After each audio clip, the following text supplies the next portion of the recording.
Daemonia Particularis, Signs and Rituals, by Heinrich Cassel, Ring Publications. The ritual of invocation demands that the officiant be pure. We have already described the complex operations to be followed in order to call those that sleep in superior dimensions. We shall, for the present, limit ourselves to the sign of mutual recognition used amongst their number by adepts of the cult of the Old Ones. The sign also serves as protection when in the presence of a servant of evil. The sign resembles a blessing, save that the first and little fingers are both folded beneath the thumb, whilst the second and third fingers are held up. It would appear that this sign has no effect on adepts of a certain rank, with knowledge of particular secrets contained in the corpus demonicus.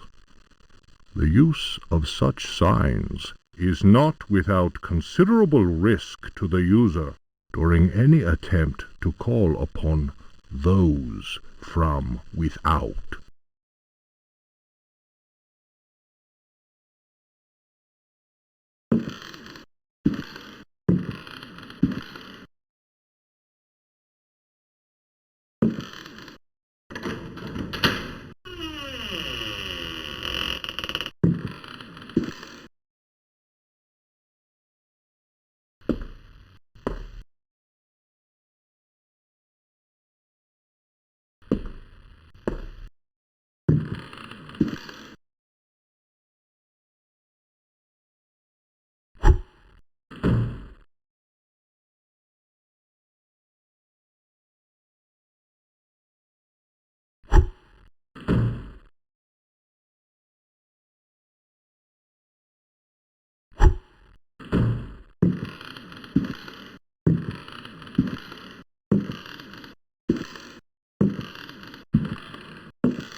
Memories, by Alistair Boleskine, Printed in London, A. Machin, editor, 1833.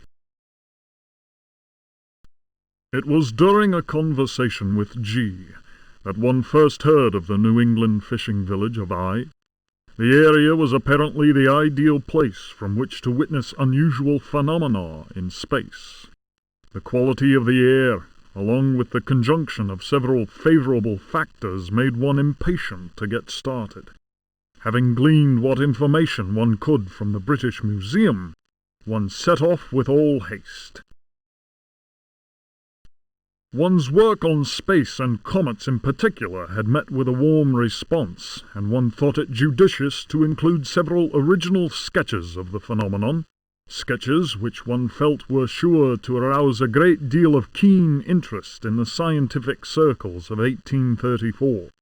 One refers naturally to the passage of Halley's comet. Editor's note: Lord Boleskin's memoirs end at this point. Who knows what extraordinary contributions he might still have made had he not succumbed during his visit to New England to dementia, followed by an early death in St. Andrew's Hospital.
The Tale of Captain J. W. Norton of the Army of the Union.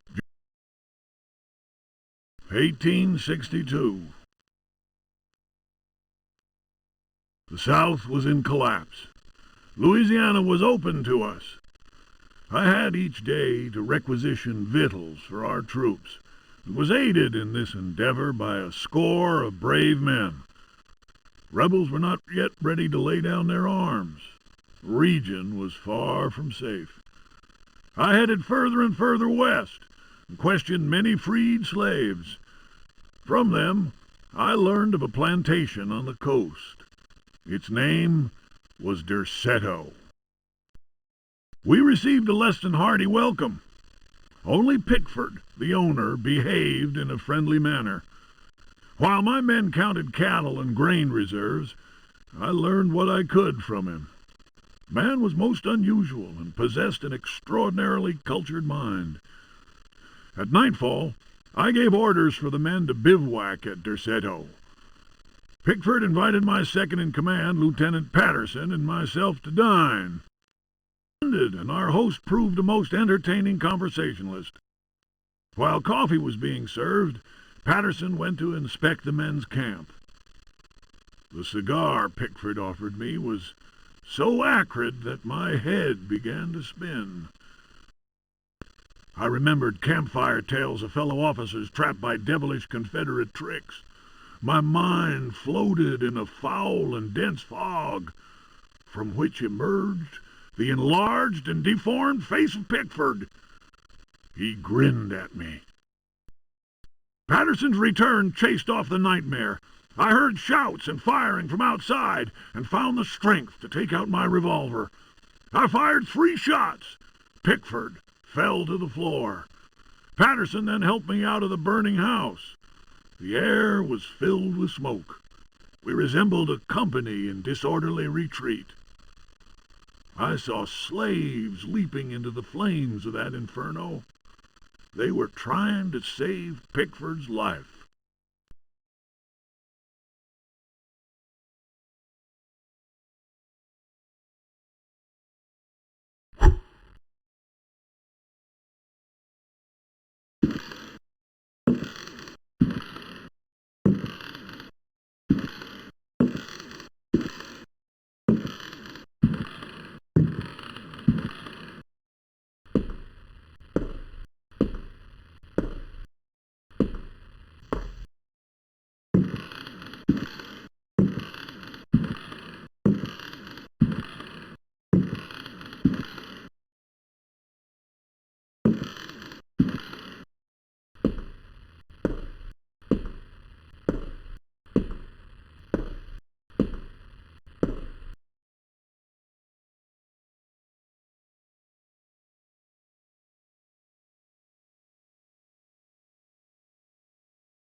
The trial of Captain Preggst.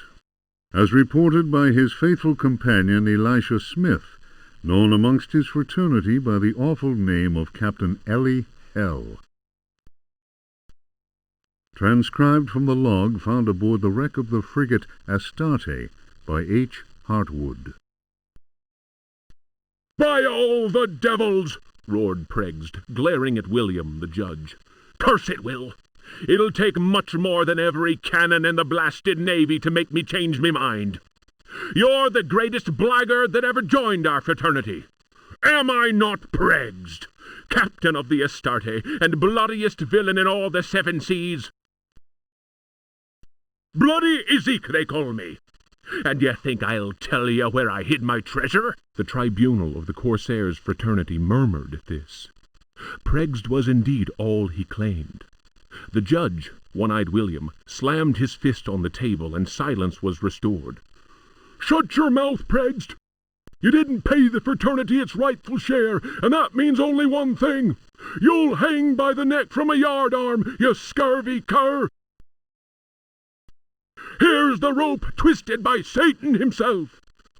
"You threaten me, Will? Many a man better than yourself has lived to regret holding a cutlass in my face. You'll be begging for mercy, mark my words."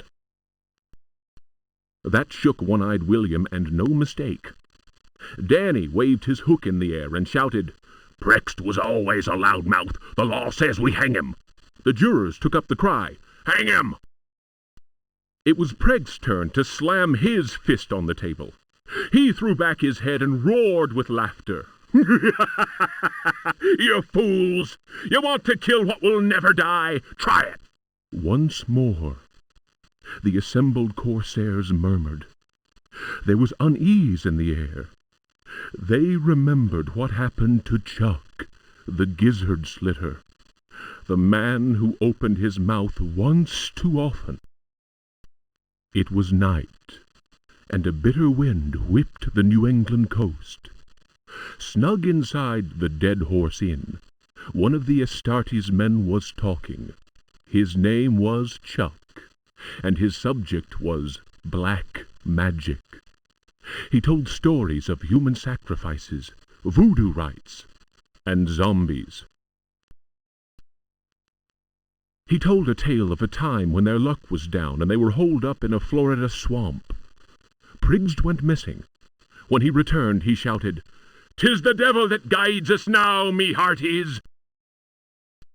Whether that was true or not, the Astarte began taking loot after juicy loot. The favorite song of the Astarte's men, "Crash the Bones," was replaced by a new one. "A skull, go to port sabre, to starboard, pass over that will, and with death you'll deal. If you cut a rope, cut the right, I hope, or then, I don't mind, the death you will find." The next day, as you may have guessed, Chuck's body was found with a dagger plunged between his shoulder blades. Chuck's face was fixed in a ghastly grin. Molten lead had been poured down his throat. Whatever way things happened next, and I don't have the details, Preggst was with us again, and we set sail for Florida. We anchored the frigate not far from New Orleans. Taking a few trusted companions with him, Preggst set off into the swamp. They carried large wooden chests with them. 2 days later, we heard shots being fired and screams. Preggst arrived soon after that and claimed they'd been attacked by alligators. He alone managed to escape with his life. He went on to say that the time had come to share out the spoils of our many loots. I was given command of the Astarte, while Preggst handed 3 chests over to the crew. The chests were full of gold and precious gemstones. The rum flowed that night, and the stars shone bright. All at once, I noticed a tall man dressed in black. Preggst introduced him to me. "Here's a hearty mate. You can call him Keith. Many a tale he could tell." Pregged laughed loudly and held up a roll of parchment. "And his hideout, none better."